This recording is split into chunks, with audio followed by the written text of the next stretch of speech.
Hello friends, आज हम एक बहुत इंपॉर्टेंट टॉपिक डिस्कस करने वाले हैं जो करंट का इवेंट है, लेजिस्लेटिव काउंसिल। हम लेजिस्लेटिव काउंसिल विधान परिषद जो कि अब आजकल करंट में भी है उसको डिटेल से पढ़ेंगे। ये आपके प्रीलिम्स के लिए इंपॉर्टेंट है as well as for mens. जब हम लेजिस्लेटिव काउंसिल को पढ़ेंगे तो हम 4-5 चीज़ों को ध्यान देंगे। सबसे पहली बात, वाई इन न्यूज़। ये न्यूज़ में क्यों है? It is in news because West Bengal की जो गवर्नमेंट है उन्होंने डिसाइड किया है कि वो लेजिस्लेटिव काउंसिल को दोबारा से बनाएंगे। फिर हम देखेंगे creation of legislative council. Legislative council को किस प्रकार से बनाया जाता है। स्टेट्स विद लेजिस्लेटिव काउंसिल, उन स्टेट्स को देखेंगे जिनके पास लेजिस्लेटिव काउंसिल अभी प्रेजेंट है। ऐसे 6 स्टेट्स हैं जिनके पास लेजिस्लेटिव काउंसिल है। स्ट्रेंथ कितनी होती है लेजिस्लेटिव काउंसिल की। फिर हम देखेंगे कंपोजिशन और लास्ट में आर्ग्यूमेंट्स, फेवर में एंड अगेंस्ट में।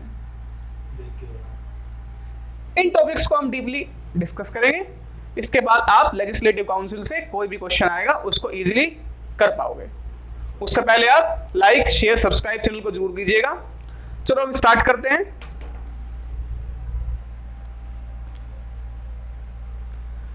हमें पता है इंडिया एक फेडरल सिस्टम है, संघात्मक प्रणाली है। यूनियन लेवल पे हमारे पास यूनियन पार्लियामेंट है जो अंडर आर्टिकल 79 राष्ट्रपति, लोकसभा एंड राज्यसभा के द्वारा बनी होती है। So we have bicameral legislature जिसके 2 हाउसेज हैं। बट स्टेट्स लेवल पे राज्यों को ऑप्शन दिया है कॉन्स्टिट्यूशन ने कि वो बाइकैमरल लेजिस्लेचर भी रख सकते हैं और वो यूनिकैमरल भी रख सकते हैं। तो under article 168 states have option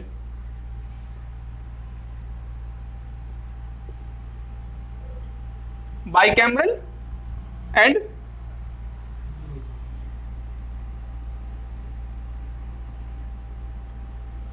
unicameral. Bicameral जिसमें 2 हाउस होंगे, यूनिकैमरल जिसमें 1 हाउस होगा। एक बात ध्यान रखना, governor is integral part of this as well as this. हमें डिस्कस करना है लेजिस्लेटिव काउंसिल। तो बाइकैमरल में क्या होगा?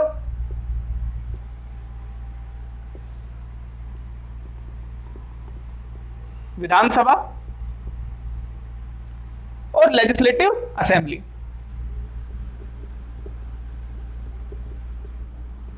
विधान परिषद और लेजिस्लेटिव काउंसिल। यूनिकैमरल में सिंपली लेजिस्लेटिव असेंबली होगी अलोंग विद गवर्नर। हमें डिस्कस करना है विधान परिषद और लेजिस्लेटिव काउंसिल। तो आर्टिकल 68 याद रहेगा। आर्टिकल 68 में स्ट्रक्चर दिया है कि स्टेट में लेजिस्लेचर किस प्रकार का होगा और इसमें ऑप्शन दिया है राज्यों को कि आप यूनिकैमरल भी अपना सकते हैं और आप बाइकैमरल भी अपना सकते हैं। इससे आगे चलें।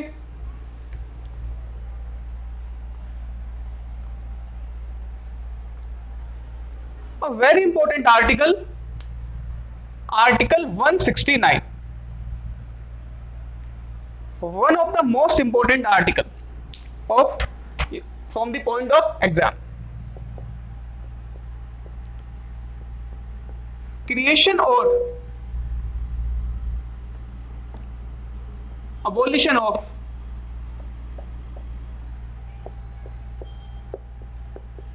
legislative council।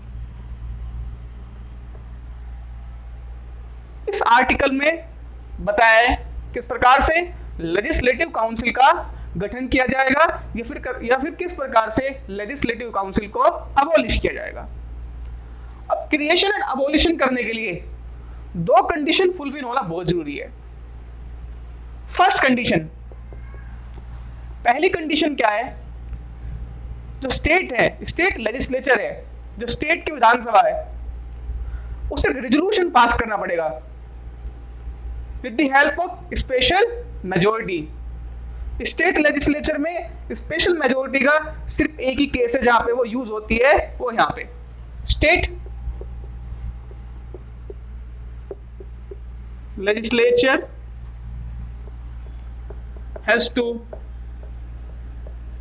pass a resolution with special majority. अब हमें यहाँ पे स्पेशल मेजोरिटी को उसको समझना है। ये स्पेशल मेजोरिटी कौन सी है? ये स्पेशल मेजोरिटी है state legislature has to pass a resolution with a special majority that is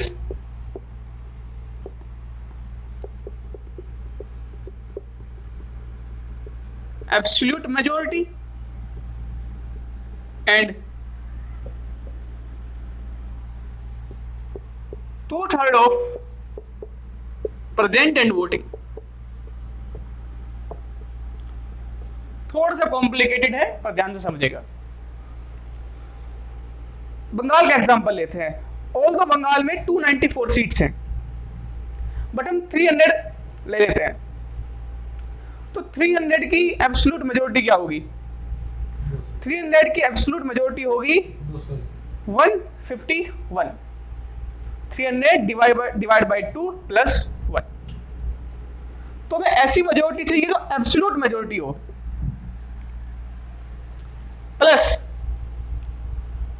2/3 of the present and voting. अब मान लेते हैं 300 है और 300 में से हाउस में 270 लोग ही प्रेजेंट हैं, 30 क्या है? एब्सेंट। अब वो 2/3 ऑफ प्रेजेंट इन वोटिंग का 2/3 क्या होगा? 270 का 180। क्लियर? तो यहां पे कौन सी स्पेशल मेजोरिटी चाहिए? जो कि एब्सोल्यूट मेजोरिटी हो plus 2/3 of the present and voting. Clear? Absolute majority we will take majority in a separate lecture. तो क्रिएशन और अबोलिशन ऑफ लेजिस्लेटिव काउंसिल, उसमें पहला स्टेप क्या है? State legislature has to pass a resolution with a special majority that is majority that is absolute majority and 2/3 of present and voting. अब state legislature ने अपना काम कर दिया है। अब बात जाएगी पार्लियामेंट के पास। अब पार्लियामेंट की मर्जी है कि पार्लियामेंट सिंपल मेजोरिटी से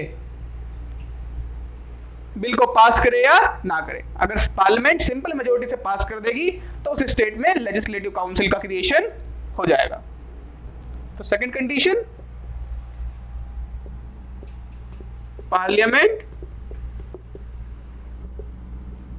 में पास इट विद सिंपल मेजोरिटी। यही प्रोसेस एबोलिशन करने का है। आंध्र प्रदेश एक ऐसा स्टेट है जिसमें लेजिस्लेटिव काउंसिल है बट उन्होंने डिसाइड किया है कि वहां पे वो लेजिस्लेटिव काउंसिल को अबोलिश करना चाहते हैं। तो आंध्र प्रदेश की विधानसभा ने तो बिल पास कर दिया है 2/3 ऑफ द मेजोरिटी, परंतु पार्लियामेंट ने अभी उस पर कोई एक्शन नहीं लिया है। तो आंध्र प्रदेश में लेजिस्लेटिव काउंसिल अभी प्रेजेंट है। अब हम दो बात समझ गए हैं। Why in news? Because of the West Bengal government wants to create a legislative council. Second, how to create a legislative council? Legislative council को आप कैसे बनाओगे?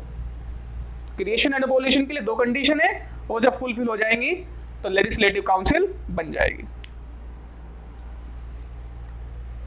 तो आर्टिकल 169 बहुत इंपॉर्टेंट है। अगर स्टेट्स विद लेजिस्लेटिव काउंसिल, यहां से फ्रीक्वेंटली एसएससी में, सिविल सर्विसेज में क्वेश्चन पूछे जाते हैं कि किन स्टेट्स के पास लेजिस्लेटिव काउंसिल प्रेजेंट में है। तो सबसे पहले उत्तर प्रदेश,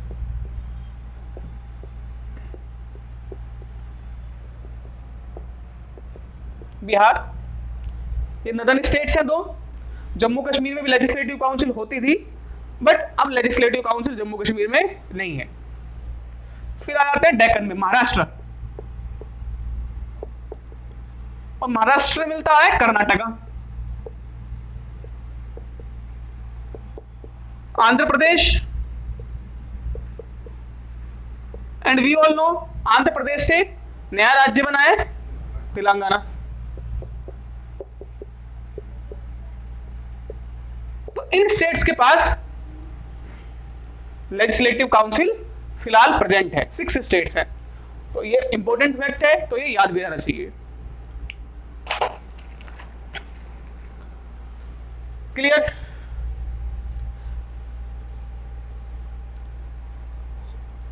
आर्टिकल 170 डील करता है कंपोजिशन ऑफ लेजिस्लेटिव असेंबली, कि लेजिस्लेटिव असेंबली किस प्रकार से बनेगी, बट वो हमारा टॉपिक नहीं है, हमारा टॉपिक है लेजिस्लेटिव काउंसिल। तो अगली बात देखते हैं strength.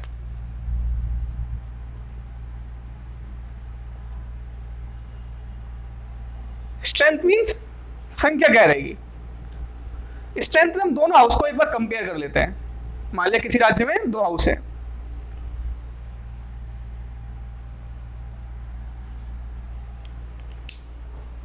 Legislative council,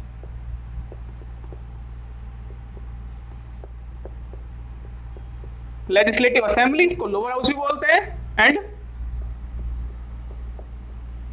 legislative council. कोई भी राज्य ले लेते हैं, उसमें मान लिया 2 हाउस हैं। तो बच्चों जो स्ट्रेंथ है वो फिक्स है। लेजिस्लेटिव असेंबली, विधानसभा की मैक्सिमम स्ट्रेंथ 500 है।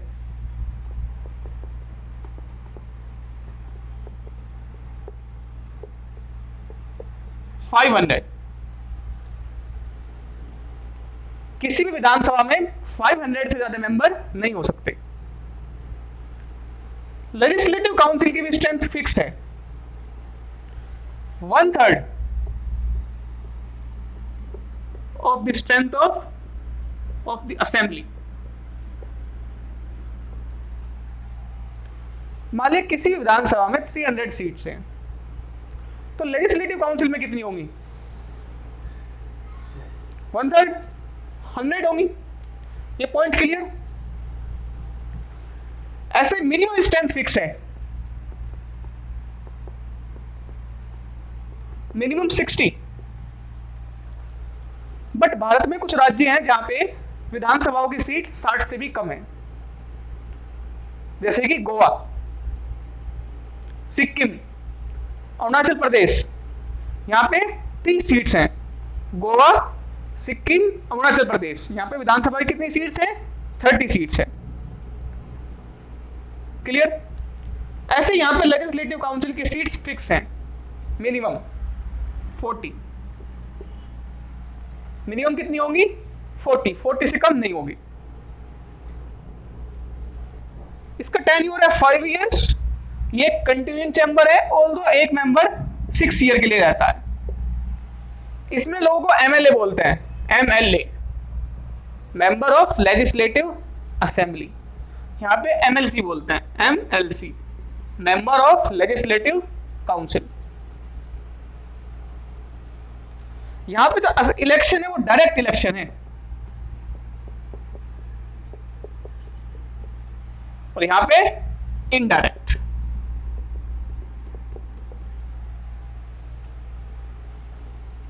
तो बच्चों आपको स्ट्रेंथ समझ में आ गई होगी, कोई दिक्कत? लेजिस्लेटिव असेंबली, लेजिस्लेटिव काउंसिल बता दें। अब एक यूनिक सा टॉपिक है इसी के अंदर,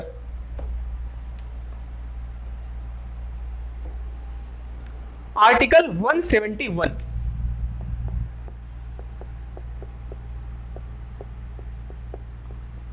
composition of legislative council. Legislative council का कंपोजिशन क्या होगा, मींस उसके मेंबर कैसे होंगे। हमने ये तो देख लिया कि उसका इनडायरेक्ट इलेक्शन होता है, indirect election by the proportional representation method. अब इसके अंदर 5 तरह के लोग आते हैं लेजिस्लेटिव काउंसिल में। तो ये बहुत इंपॉर्टेंट टॉपिक है। First, 1/3 are elected by members of local bodies. जो लेजिस्लेटिव काउंसिल के 1/3 मेंबर हैं उनका इलेक्शन होता है किनके द्वारा? Members of local bodies like municipalities, district boards, इनके मेंबर 1/3 लोगों को चुनते हैं।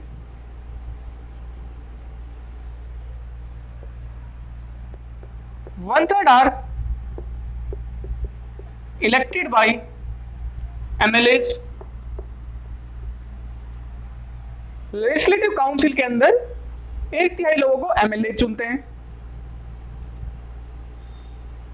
Clear? 1/12 are elected by graduates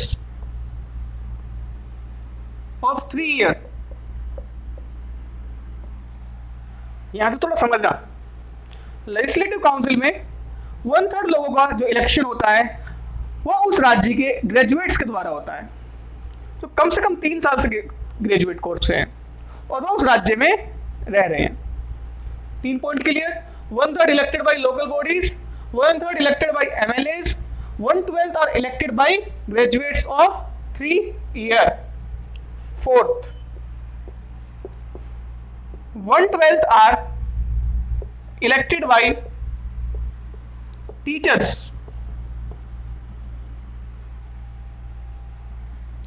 of secondary level।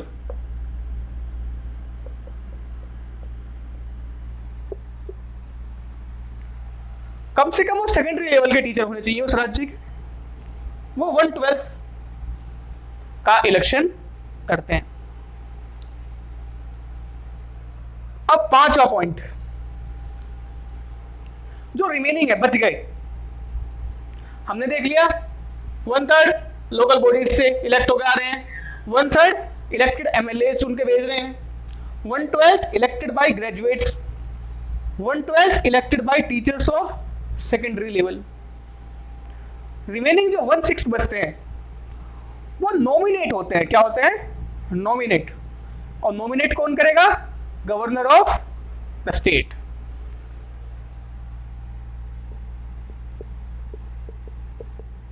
Remaining 1/6 are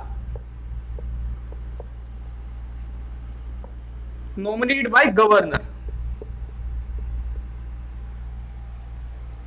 अब यहां से बार बार रिपीटेडली क्वेश्चन पूछा जाता है कि जो गवर्नर नॉमिनेट करेगा वो किनको करेगा और किस फील्ड से करेगा। इसके लिए एक टेबल बनाएंगे।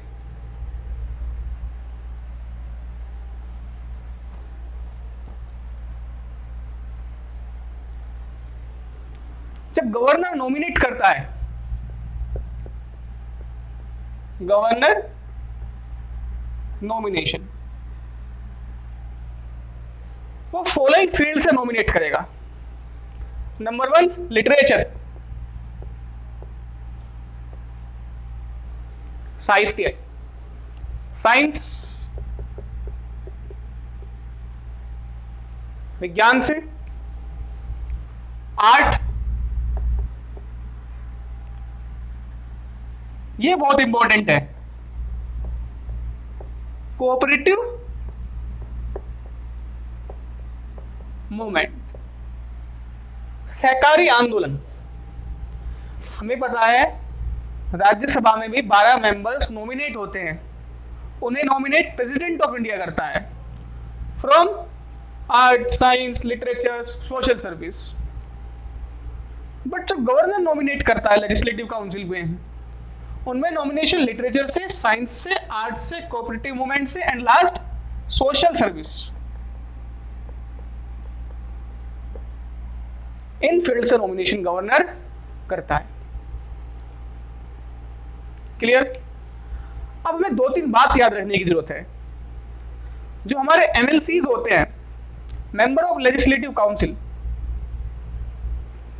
एंड जो हमारे एमपीज होते हैं राज्यसभा में, उनमें डिफरेंस होता है। जो लेजिस्लेटिव काउंसिल होती है वो इक्विवेलेंट नहीं होती राज्यसभा की।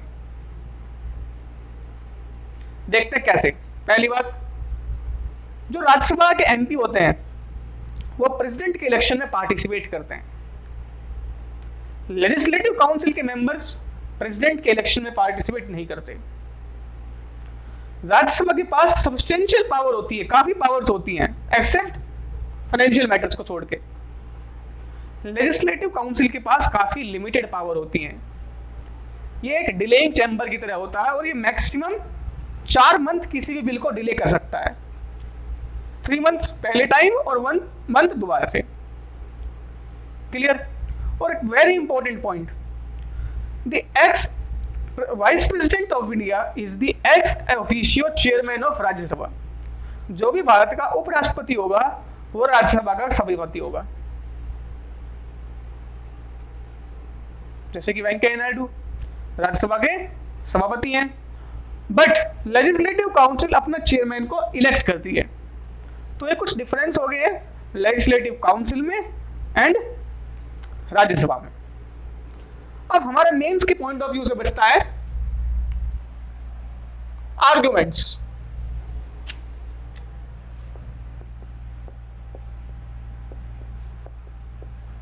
फेवर,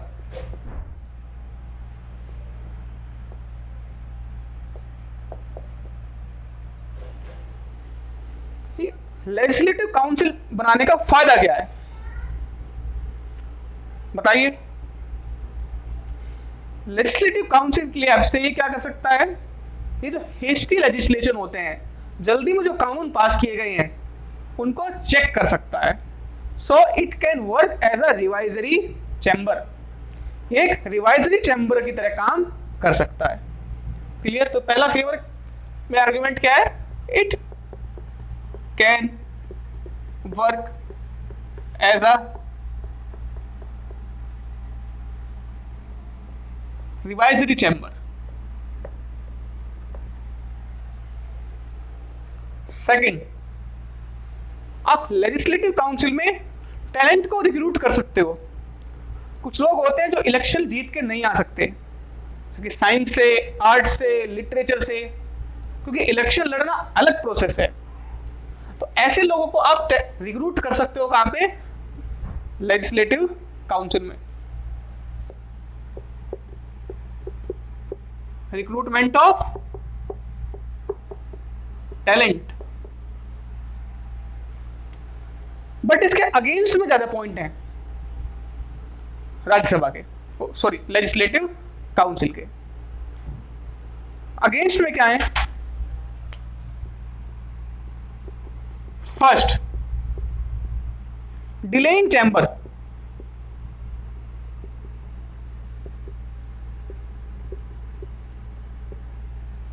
ये जनरली बिल्स को डिले करने के काम आता है।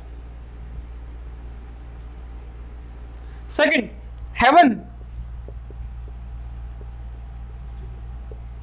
Heavens for losers. जो इलेक्शंस में हार गए हैं उनको आप अकोमोडेट कर सकते हो कहां पे, लेजिस्लेटिव काउंसिल में। known as white elephant।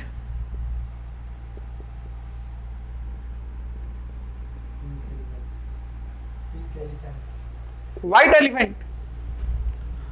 elephant means बिना काम का हाथी, मीन्स इसकी इंपॉर्टेंस बहुत कम है। अगर इसकी लेजिस्लेटिव काउंसिल की इतनी इंपॉर्टेंस होती तो हर राज्य के पास अपनी लेजिस्लेटिव काउंसिल होती। तो it is more of a political in nature. तो सॉल्यूशन क्या है, सॉल्यूशन ये है कि हमारी एक नेशनल पॉलिसी होनी चाहिए गवर्नमेंट की लेजिस्लेटिव काउंसिल को लेके। सो हमारा टॉपिक कंप्लीट होता है। It is a very important topic. उम्मीद है आप सभी को समझ में आया होगा। So please like, share and subscribe and comment जरूर कीजिएगा। Thank you.